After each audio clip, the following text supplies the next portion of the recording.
simpleng gala at solid na kainan, pumunta nga kami sa isa sa masarap at kilalang homies kainan dito sa Bulacan. Pero worth the hype nga ba talaga? Let's find out! Tara at samahan nyo kami sa pagtuklas at pagtikim. Let's go!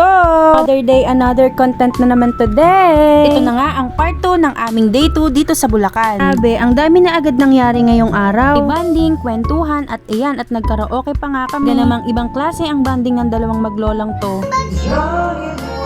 Tama si Ma'am siya. Nakakaganda.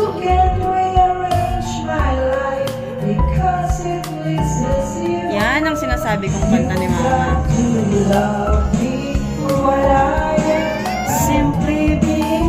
Taga namang grupo-grupo ng ginagawa yan. Letos, Ricados, may biruan at may lokohan pa nga dito sa tabi. Gusto ko nga rin i-flex tong brother-in-law ko na si AC na nagmamagic dito sa tabi. Kung ko naman sa mga magic may daya naman talaga pero hindi ko nga maiwasan na mapabilib dito. Bilib ako sa'yo bro, isa ako sa mga naloloko mo. Wala, di pang kwento na maraan.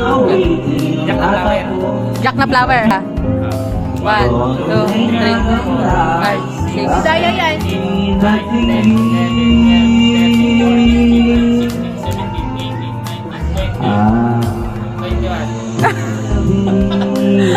After nga ng lokohan, ay ng banding at kwentuhan sa mga puntong ang to ay papunta na nga kami isa sa mga sikat na homies kainan dito sa Bulacan. Dito nga yan sa Enteng, tahanan ng original na turon, halo-halo. Dahil busog na busog pa nga kami sa ramen na ginawa namin kanina. Majority gusto ay light nga lang muna yung kakainin. Kaya nga sabi ni Ate Pine ay tamang-tama nga na dito kami kakain ngayon. Pagpasok mo nga dito, makikita mo na meron nga rin silang ino-offer na mga coffee. At bukod sa nakaka-relax, very homies yung vibes. In fairness naman sa mga staff dito, mababait at accommodating sila. Pasok nga namin dito, napansin nga namin ang kakaibang disenyo ng buong lugar. Tulad na nga lang nitong naka-display na to. Di nga lang daw yan basta decor. Simbolo nga yan ng sipag, simpleng buhay at kung saan nagsimula ang kwento ng lugar na to. Tulad na lang ng bilog na kahoy na may butas sa gilid ni Vinil. Pati nga daw yung ginagamit pang gilid. Simbolo nga yan ng sipag at pag-aani at kung gaano pinaghihirapan noon ang bawat pagkain. Kaya grabe, ang sarap nga din talagang kumain dito kasi bawat disenyo, simple pero may kwento. Kaya naman, thank you po sa beautiful couple na to for the beautiful experience. Grabe, ang dami na agad naming kwento sa 2 days namin dito sa Bulacan. Puro banding, tawanan at saya. Sa mga puntong ang to, umu-order na nga kami ng aming kakainin for dinner. At mga ilang minutes nga lang ay sinerve na nga yung aming order. Dahil light food or comfort food lang talaga yung hanap namin, syempre hindi namin pwedeng palampasin ang isa daw sa masarap na comfort food dito sa Entengs. Para mas kompleto, sinamahan pa namin ng tokwat baboy at naglalakihang lumpiang gulay. Sabi, sineserve pa lang talagang matatakam ka na. Hindi ako mahilig sa sausawan na suka pero grabe. Sarap ng suka at bagay na bagay sa lumpiang gulay. Tingnan nyo naman ang lumpiang to, isa pa lang pwedeng 2 tao na ang kumain. Sobrang sulit, isang piraso kasing laki na ng plato.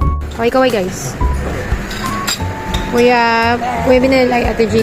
Ate G. Video na. Ate Pine. Okay. Kuya Jonas. Hello. Papshi. Anlilugo. Kuya Jilo.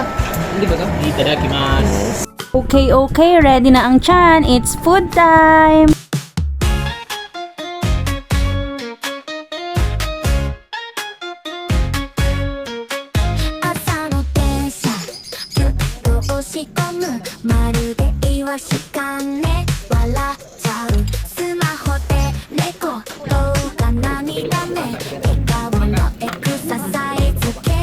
Legit na comfort food talaga, sobrang sarap ng lugaw. Hindi ko kasi masabing simple pero sobrang sarap, as in malasa siya. Sasabi mo talaga na ay eto yung lugaw na babalik-balikan ko. And for the dessert naman, hindi nga natin pwedeng palagpasin ang pinagmamalaki ng Entengs, ang original turon halo-halo. Ito talaga yung isa sa inaabangan dito. Simple lang pero grabe sa sarap. May crunch ng turon, may lamig ng halo-halo at perfect na perfect pang tapos ng kain. Meron nga silang 2 flavor na ina-offer. Una ay ang original halo-halo. Ito nga yung classic version halo-halo pero may dagdag na turon at leche flan sa ibabaw. Pangalawa ay ang ube makapuno halo-halo. Gusto mo ng medyo kakaiba but same halo-halo base pero may ube turon at makapuno ingredients. Hindi nga siya yung typical na halo-halo na natitikman ko pero sobrang solid sa sarap. Hindi naman halata dahil naubos namin ang bawat halo-halo na nakahain sa amin. Kaya naman maraming salamat nga Lord sa lahat ng blessing, experience at banding na rin na nararanasan namin. Yun nga lang, maraming salamat sa panonood. Follow for more!